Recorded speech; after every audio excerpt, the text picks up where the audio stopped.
Hey guys, Joe Madden here at the Joe Madden Sports Podcast. I am joined this afternoon by Kyle Hunter at Kyle Hunter Picks. Kyle, how's your day going? I'm doing good. How about yourself, Joe? Lots of great games on the card today that we could talk about. I want to talk some MLB with you first. I know you're liking one of the matchups here. The Chicago White Sox and the Kansas City Royals are matching up at 2:10 Eastern. So we've got a little bit of time to get bets in on this. What are you liking in this one? Yeah, we have quite a bit of day baseball today, Joe, and I always appreciate that. I hate when all the games start at 7:30 or something later than that. It's nice when there's some day baseball going on. This one is one where we got Vince Velasquez against Hernandez for the Royals. I think both of these pitchers have really struggled a lot this season. Really, Velasquez has proven to be a below mediocre starting pitcher for several years in a row now. If you look back at his stats, his big issue has been keeping the ball in the ballpark. He gives up about 2 home runs per 9 innings, which is really, really bad compared to the average in Major League Baseball. The advanced metrics show that Velasquez has given up the highest percentage of hard hit batted balls this year that he has in any season so far in his career. So it's not looking very good for Velasquez here of late. And if you look at Carlos Hernandez, apparently he needs some time to get ready for the season because in his career he has a 7.26 ERA and a 400 on base percentage allowed in the first half of the season. In the second half, 3.55 ERA. So he's been good in the second half. Well, we're obviously in the first half of the season.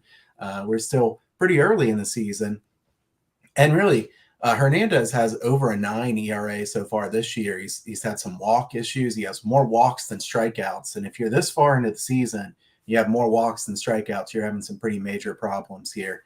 And this one, we have weather that also matters to me. This is something I pay pretty close attention to. I'm kind of a weather geek, Joe. I used to, I thought that what I wanted to do was I wanted to be a meteorologist. So it's kind Okay. of, but it goes with, it helps with the football totals, the Yep. baseball totals, things like that. So, this one we've got 15 miles per hour wind blowing out with 85 degrees. So the ball should be flying really well. So as long as the pitchers are giving up some decent contact, we could see some home runs in this one. And both guys walk enough people that I'm hoping that the home runs are not with nobody on or only one guy on. Hopefully we can get some big innings here. I like the first half over 5.5. So the first five over 5.5 in this one. I think there'll be some runs early because Velasquez and Hernandez, neither one of them can be trusted. We've got Alfonso Marquez behind home plate. He's been an overump for many years now. So I think it all lines up that this game could be pretty high scoring. This line has gone up for the full game. I do like over 5.5 for the first 5 innings, thinking that likely at least one of these two starting pitchers will struggle quite a bit in this one. Yeah, I can see it happening as well. I love your play here. One other thing I was looking at was the White Sox team total. Now, I don't know if this Yeah. has adjusted since I first looked at it earlier this morning, but the team total was set at 5 at minus 112 to the over, and I like it here. I think the White Sox will hit nicely off Hernandez today. Yeah, that was one I considered too, Joe. So we're thinking alike on that one. The White Sox lineup, they've been pretty banged up this season. They've gotten a little bit healthier, but if you look 1 through 6 in their lineup, the White Sox are better than what they've been hitting. I think they will improve their offense throughout the course of the season. And I don't trust Hernandez. And if I had to trust one lineup more than the other, I do think the White Sox are more consistently going to be good than the Royals without Salvador Perez. So yeah, I like that as well. Well, it makes me feel good that we're on the same wavelength. I have to give you a huge shout out. You came on my show last week. All three of the bets you gave out on here hit. Kyle, congratulations on that. Yeah, I hope plenty of people were able to tail on that. And we won't always get that fortunate, but it's nice to start off with a bang. And long term, my track record's been really good. So hopefully we can get some people on some winners. Now, if people are looking for your best bets, Kyle, where do they go? Go to huntersportspicks.com, my website. You can get my free picks by email newsletter there as well. And the premium plays, I've discounted some of those packages since we're a little ways into the season. Before too long, Joe, it'll also be college football season, about 3 months away. Last year in college football, it was 53-27, so a great year last year. A lot of people were on board for that. So, I'm already looking forward to football season as well. But we got a lot of baseball, still NBA, which I've had a good season in it as well. So huntersportspicks.com there for my premium plays. Yeah, you guys go make sure you check him out. Kyle is lighting up the boards, one of the best handicappers in the business. You gave me goosebumps when you mentioned college football. I can't wait to have you on. Talk college football. It is right around the corner. But before we get to that, let's talk some NBA. We have the playoffs. They are crazy at the moment. The Boston Celtics and Miami Heat going at it tonight. Miami's coming in at 3.5-point favorite. This total has climbed to 207. What are you thinking in this one? Are the Heat able to do what they did in the last game and get a dominating win? Well, that was a weird first game, Joe. I mean, we had Boston leading for a pretty good portion of that game, and then they lost the third quarter by 25 points. I think it was 39-14 or something like that. I know the Heat have been good in the third quarter, and I've seen some people say the Heat in their third quarter adjustments. That may be true. I don't think they're going to win the third quarter by 25 points again in the rest of the series. I mean, that's just crazy. I kind of think Boston has the chance here at least to cover the number. 3.5 points.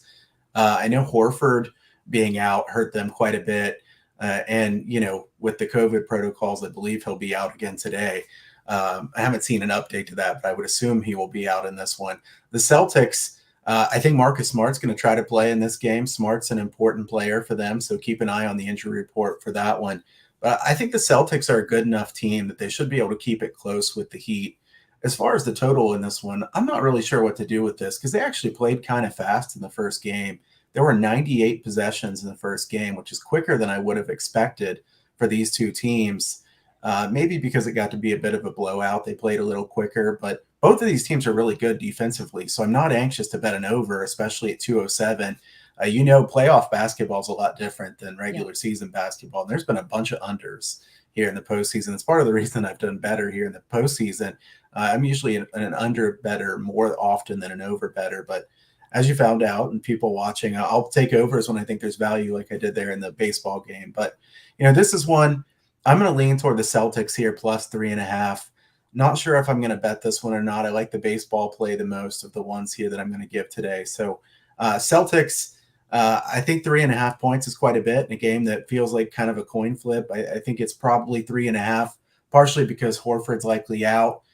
Jimmy Butler does a lot for the Heat.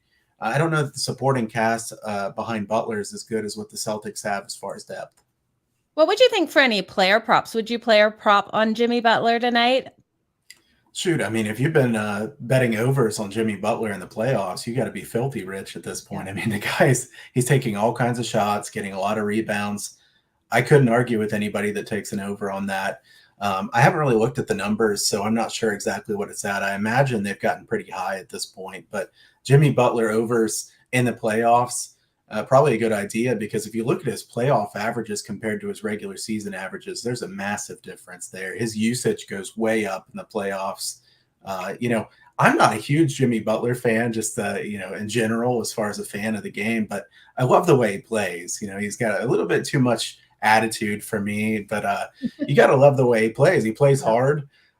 He's kind of like that Draymond Green type player. I don't exactly love him as a fan, but I can appreciate how good his game is, certainly. So Jimmy Butler over, I couldn't argue with that. If Marcus Smart plays, maybe a Marcus Smart over because I think he'll play plenty if he actually does get to play in this game. Yeah, absolutely. Jimmy Butler's numbers coming in at 26.5. We could easily see that.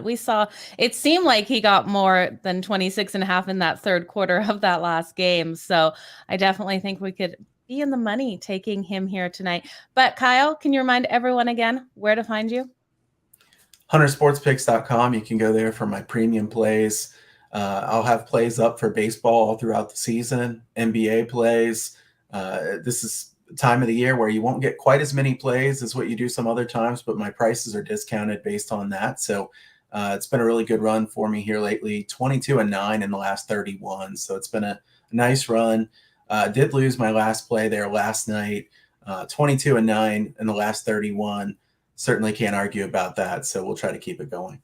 You're absolutely lighting it up. Stay on fire, Kyle. We'll have you back here shortly.